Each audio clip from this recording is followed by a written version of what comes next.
नमस्कार दोस्तों, मैं हूं अनिल और आप देख रहे हैं टॉप भोजपुरी इन्फॉर्मेशन। दोस्तों, खेसारी लाल यादव जी का गाना ललका टी शर्टवा अन्नपूर्णा फिल्म से रिलीज हो चुका है और इसमें सिंगर है खेसारी लाल यादव जी और शिल्पी राज।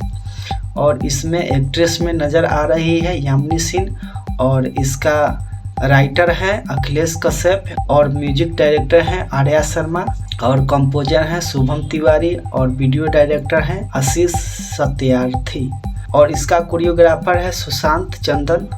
तो दोस्तों, यह गाना अन्नपूर्णा फिल्म से रिलीज हो चुका है। अभी इस वक्त इस गाने का व्यू है 5,24,950। तो दोस्तों, यह एक बहुत ही बेहतरीन सॉन्ग है, आप लोग सुनिए, एंजॉय कीजिए और इसको भी ट्रेंडिंग में लाइए और एक बहुत ही अच्छा गाना है। तो दोस्तों, आज के लिए बस इतना ही, फिर मिलते हैं अगले वीडियो में, तब तक के लिए धन्यवाद।